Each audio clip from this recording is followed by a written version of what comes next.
Dominic, after the first few minutes of the game, how the injury of Quincy modifying the rhythm of the game? Well, I don't think it changed the rhythm at all because the substitution happened so early. And we had a good chance coming down the play, but unfortunately, Quincy couldn't continue to have him come off. So, Do you have an update on him? It's a new first link if knee, you want to read and it. he's going to go for the proper scans, as they say. Tomorrow we'll find out, but he's not feeling good. But yeah, and I think Hanok came in and did pretty good. How damaging is this result for you guys? Oh, it's killer, to be honest with you, Jeff. Yeah. With them being now 9 points ahead of us, and that's one of the teams we're chasing. I know Portland lost tonight. I think we're 7 behind them. I think, right? Yeah, 7 points. With 2 games in hand on both.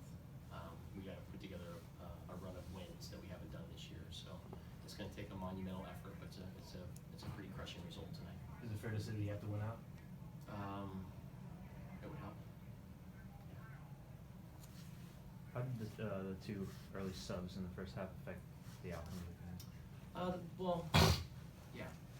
The first one's a bit tough. Hanok last 90 minutes was in Columbus. Maybe in the end, he kind of ran out of gas a little bit. I don't like changing the back 4 too much, especially with injuries and subs. What was the substitute, like 30-something minutes? 33. 33rd minute, you look at your bench and you'd rather be making subs being attacking ones or defensive ones at the very end. So that just that disrupted that. I mean, historically, you always prided yourself on set pieces. I mean, it seemed like Ellis didn't know a whole lot about the Yeah, shot. you kind of backed into it, Yeah, there's a series of mistakes that leads to the corner. I don't think it's a foul on our guy at the halfway line. Then we have a chance to clear it, and we don't. It goes to a corner, and obviously they're dangerous, especially if that Parra's insertion into the game. So they scored off 2 set pieces tonight. I think we had 9 corners. They had 1, and that was the very, very end. And that was the killer one. So set pieces on both sides of the ball this year have been I don't know what it's like on the defensive side, but I know on the attacking side, we haven't been as dangerous as we'd like to be, and it's something we work on every week, and it's something we'll continue to work on. I mean, can you explain how much Anibal Godek injury affected last 6-7 games? And now I know he's coming back, he's practicing. What's his status? Yeah, I think tonight he'd be about 30 minutes ready. That's kind of where he was at. So it was one of those, if we were winning, I think maybe at the last 20 minutes or whatever, we might use him. But seeing where the game was going, I don't think it was going to be a great idea to put him in. That's why, Tommy came in late. We had to hold on that little bit because there was only one more sub that we had. So he'll see some minutes as the week progresses here. But the last 6-7. How did it help? Yeah. That doesn't help.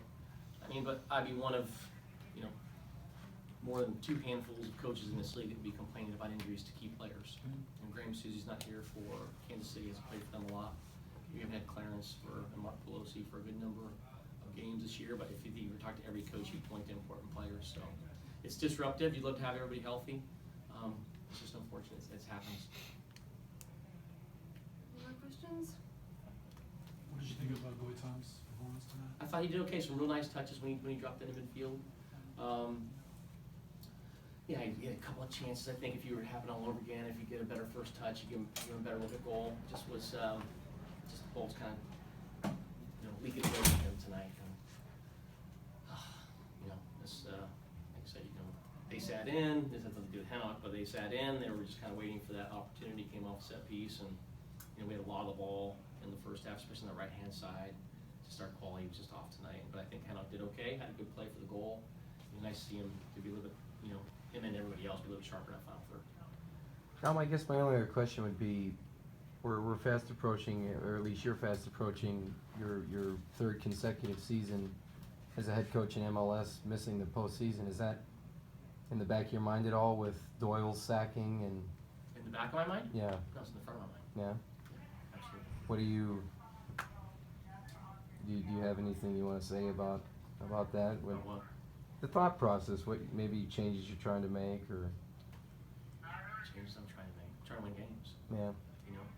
So it doesn't help when you have a good forward go down the first minute of the game. It kind of disrupts that. But yeah, I'm not happy. If you think I just take it lightly, then you have no idea who I am. You know what I mean? Yeah, so well, it's sports, right? Nobody takes. But Yeah. it's at the very front of my mind. Right, thank you everybody. Thank you, Val. Thank you, guys.